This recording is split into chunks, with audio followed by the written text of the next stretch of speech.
Let me start by saying good morning to everyone. Following a national movement known as A Can't Wait, I appointed a public safety task force to review issues that face our community and suggest ways to address them. The Birmingham Police Department is in alignment with the standards of A Can't Wait, which highlights 8 issues.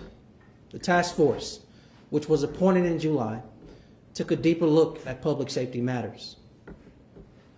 I want to first start by thanking the Birmingham Public Safety Task Force members, Giselle Hultland, Carl McClure, Victor Revel, Joyce Vance, Ed Watkins for their work on the report, which can be found at www.peaceandpolicy.com.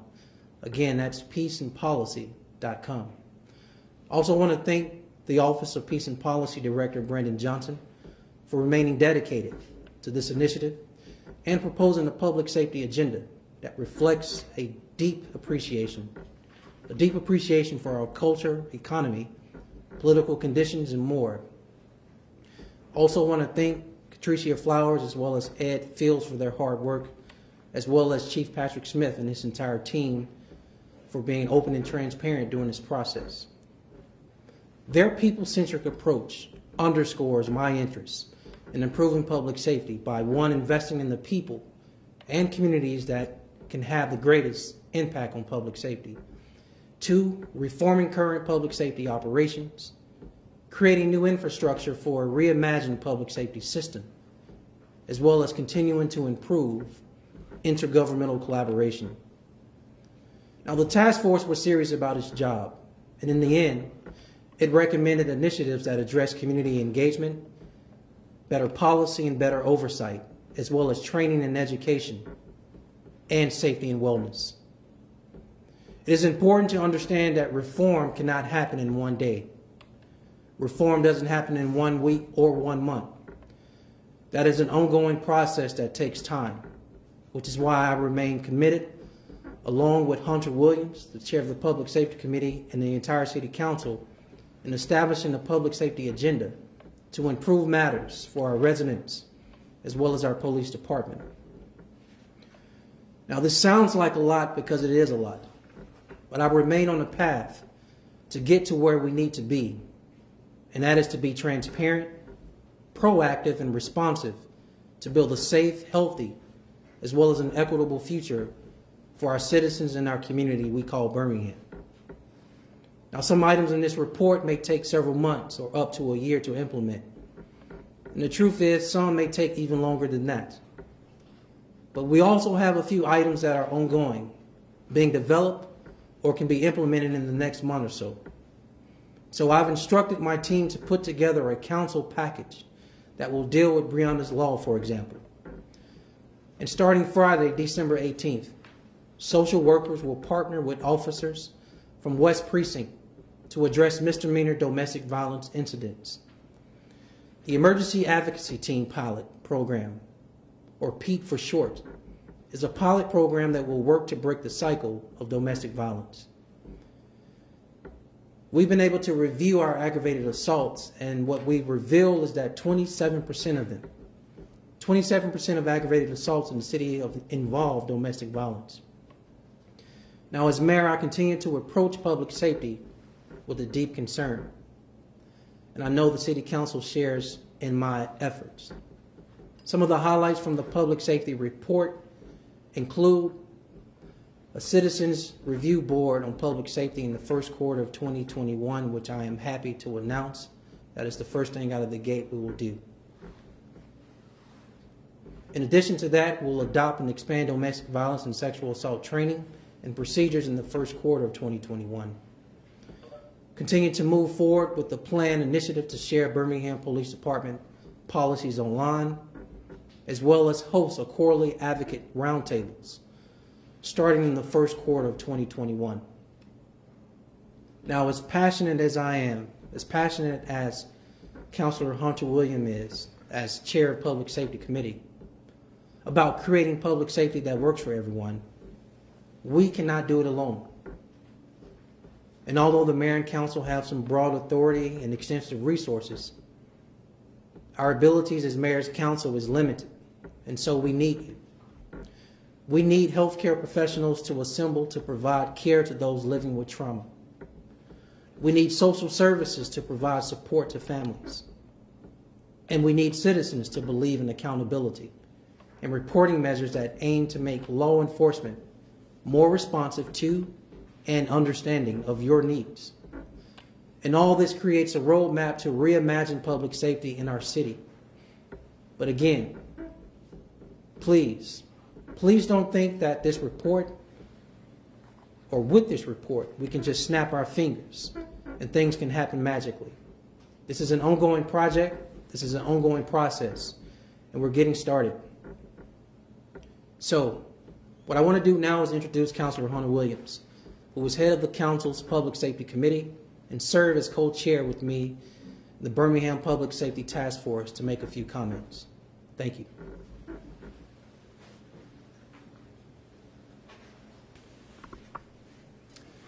Thank you, Mayor Woodfin, as well as members of the task force, Giselle Hotland, Karen McClure, Victor Ravel, Joyce Vance, and Ed Watkins.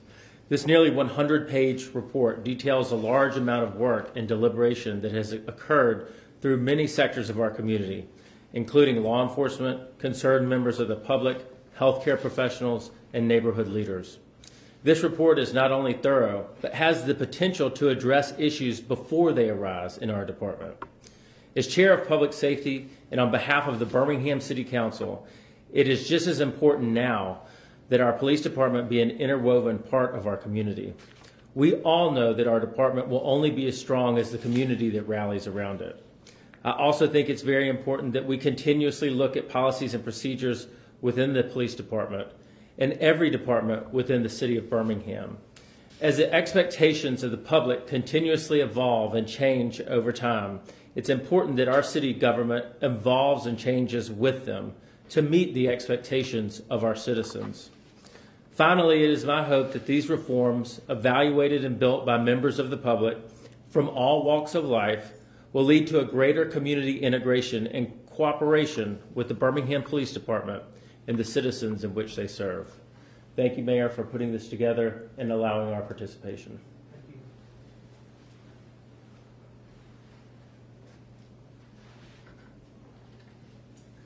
We will now take questions. Our first person on the line to ask a question is Carol Robinson, AL.com. Carol? Hey, good morning. Can you hear me? Yes. I have a few questions for either the mayor or Councilor Williams. First of all, if they have to give a letter grade to the police department on where they are right now with a can't wait and some of the other issues, what would that letter grade be? Like A, B, C, D, E, F? Or, and then our second question would be, what stood out to them the most as the biggest need from this report? Carol, if it's okay with you, I think we can both take at least the second question. I think the first question, as stated to the public a few minutes ago, the City of Birmingham Police Department has satisfied they can't wait. So whatever the highest level grade I can give it, that's what it would be. I think your second question centered around what jumped out.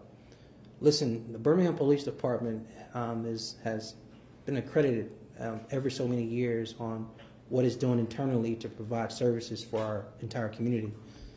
But I think as the task force peeled back layers of what was happening in our police department, I think they have found what you would find in a lot of police departments, that BPD can always be better, and that from a policies and procedure standpoint, one of the first things we should do is highlight that, where an everyday citizen can be able to just go to a website and know what those policies and procedures are. So I think the biggest thing that jumped out was knowing that all these things already exist, all these accountability measures already exist, but people don't know they exist. And it's important for the police department, related to what it's already doing, to overshare that information and make that information readily available. I think the co-chair, Councilor Williams, may have a different perspective on what stood out or jumped out.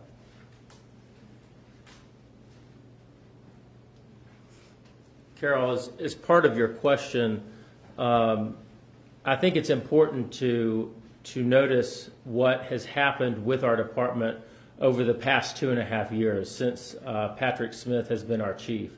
The department has been very intentional on making sure that if there is any sort of officer misconduct or anything that involves an officer that does not comply with our policies and procedures, which the mayor just spoke to the fact that we are one of the few accredited law enforcement agencies in the state of Alabama.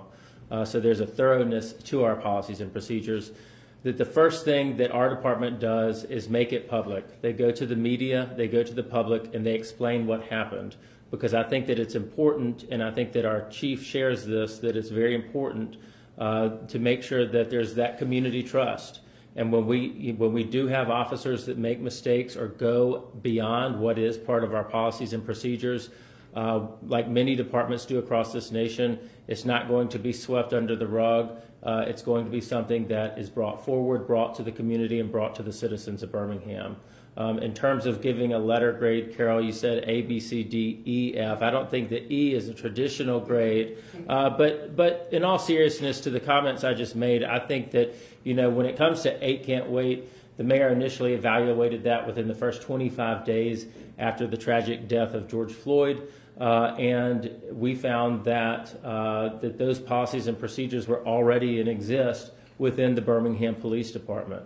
And I think it's also important to note in that space that a police department is not a police department is not a police department. And what I mean by that is, while there has been failures of departments across the United States, every department is different. So you cannot compare, the Los Angeles Police Department or St. Louis Police Department or NYPD to Birmingham Police Department. Securing the city of Birmingham and securing the city of Los Angeles and all other different types of cities looks very different.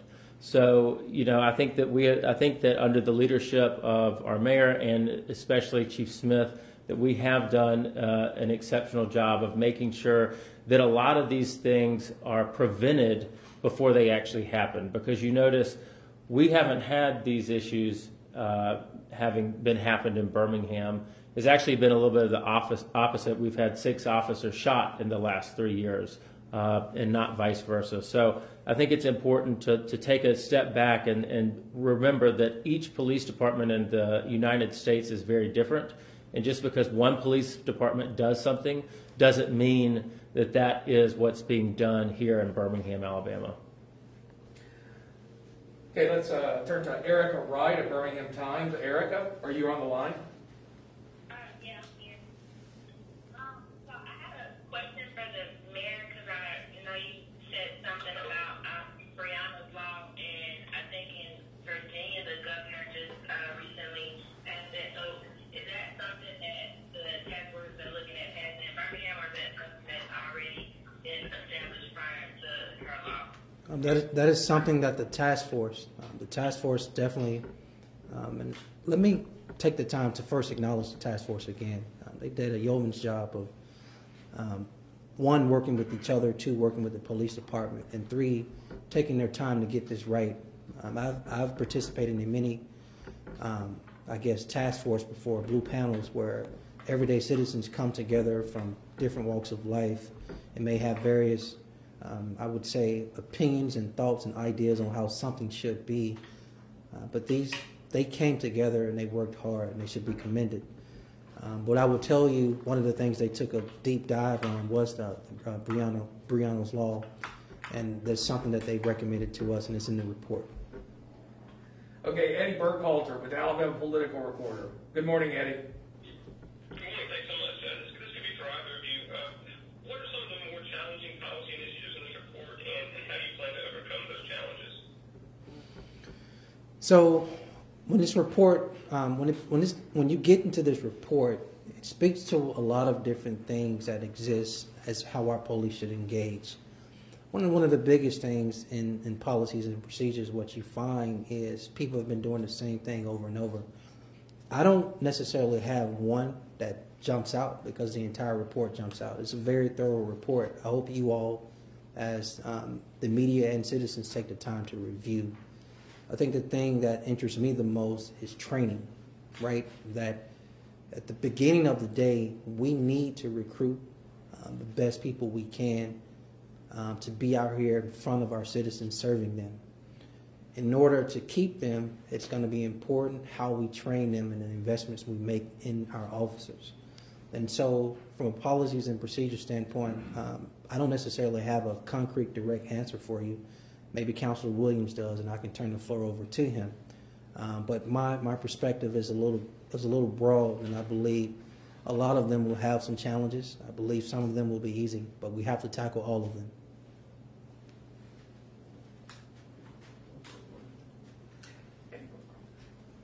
Eddie, I think that that any change in any large governmental institution is difficult.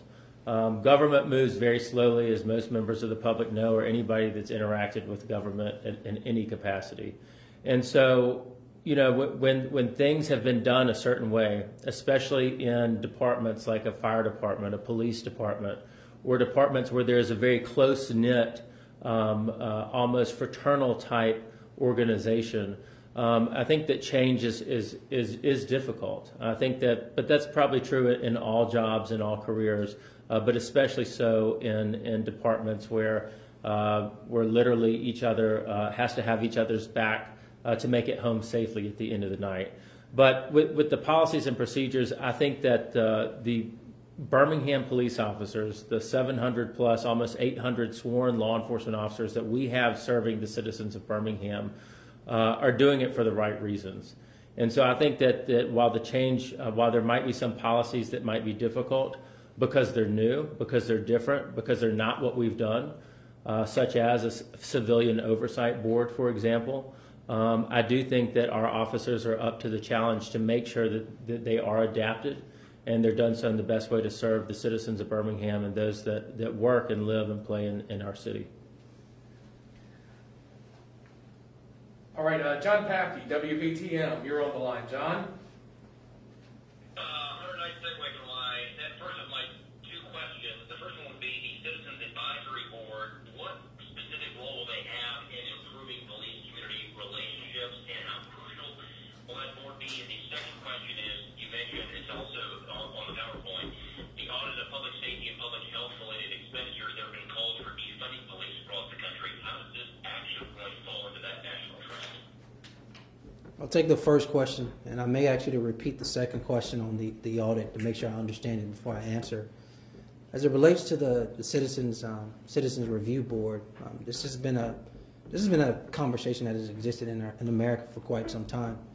Many cities already have a Citizens Review Board. I believe in the state of Alabama, the city of Montgomery was the most recent city to announce a Citizens Review Board.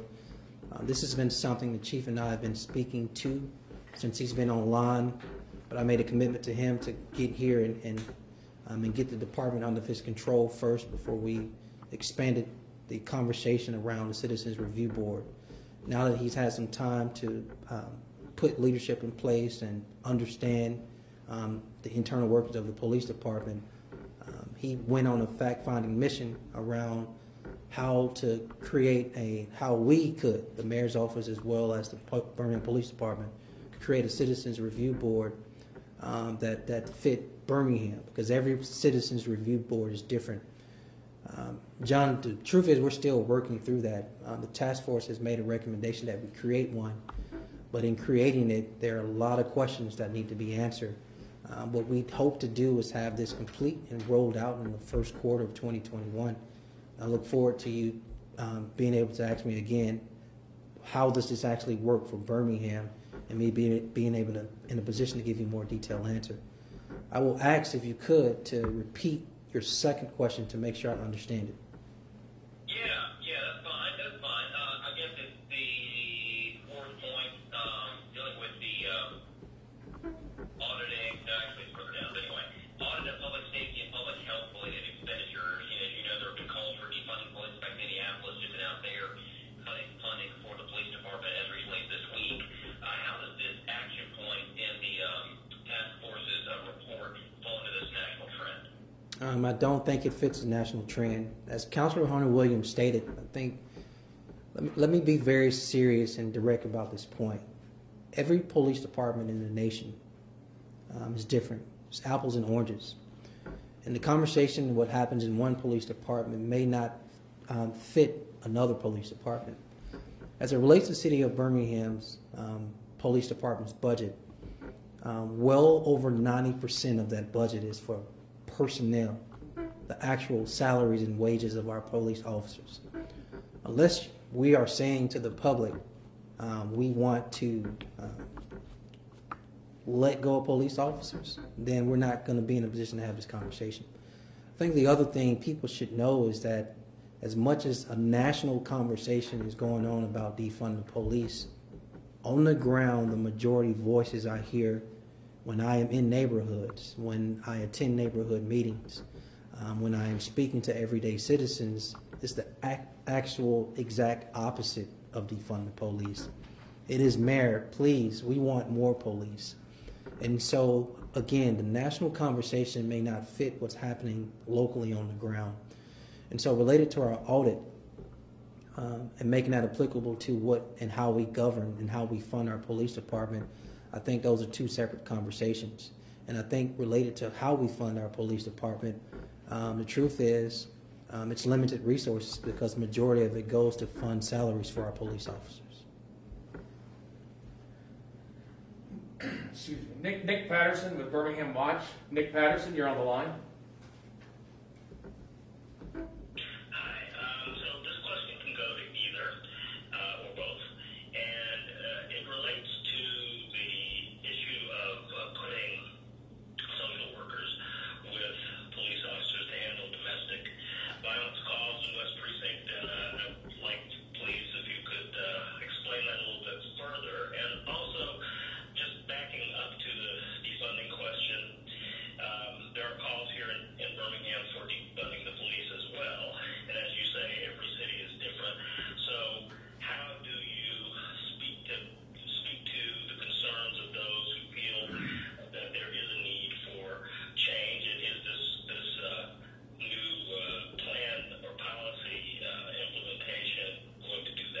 So I'll speak to your second question first, and then Hunter Williams and I will yield that first question about the responding to the community with domestic violences to our Deputy Chief Davenport.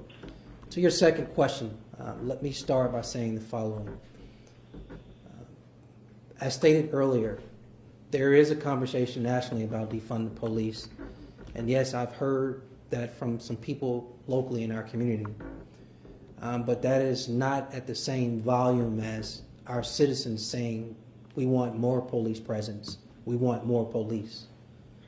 I remember what I campaigned on, which was actually increasing the number of officers, because that was one of the top priorities I heard. And so again, if I am listening to all of our citizens in the democratic process, the volume and the majority of citizens in Birmingham are not saying defund the police. They're actually saying we want more police presence and we want more police. But I think all citizens, whether it's defund the police or we want more police, what everyone is saying is we want police accountability. We want more transparency in our police department. We want to make sure that officers are doing the right thing. We want better training, etc. Behind me, you see a screen that says reform and reimagine. That is what this conversation is about. We don't want to get isolated in funding, because as stated earlier, unless you all want me to fire police officers, we won't be defunding police in the city of Birmingham, because the majority of that budget goes to support salaries for our police officers. And so that doesn't fit our local community. What does fit our local community is making sure we have policies and procedures in place that our police officers can be held accountable for their interactions with citizens. What does fit for our local community is make sure we have adequate training in place so our officers know how to interact with our citizens, understand the notion of customer service, understand the notion of accountability, which is two of the core values of the city of Birmingham. And so I listen to everybody. And as much as I listen to the residents who say defund the police, there's also a loud chorus of residents that are saying don't defund the police. Deputy Chief Davenport, if you can come up and address the first part of his question related to the social workers engaging in the domestic violence issues.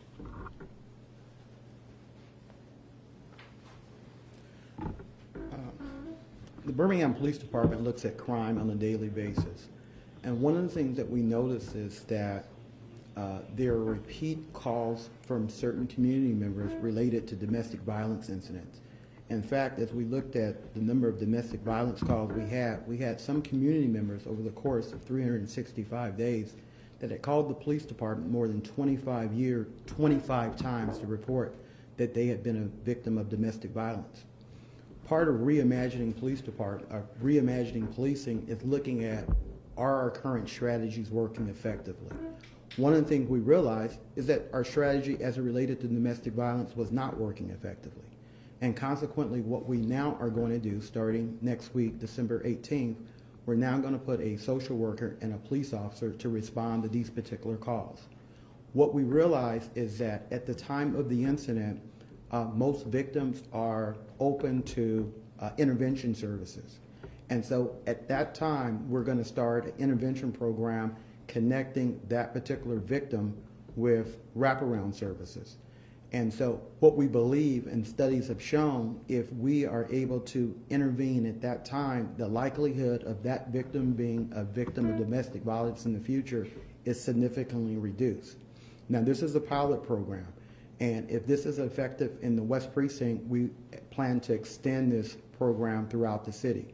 So one of the things that we're constantly doing as a police department is reimagining and trying to find effective strategies to prevent and intervene in crime so that we don't have reoccurrences. Okay, and I think somebody else joined once the news conference began. Is there somebody who I haven't called out yet who has a question?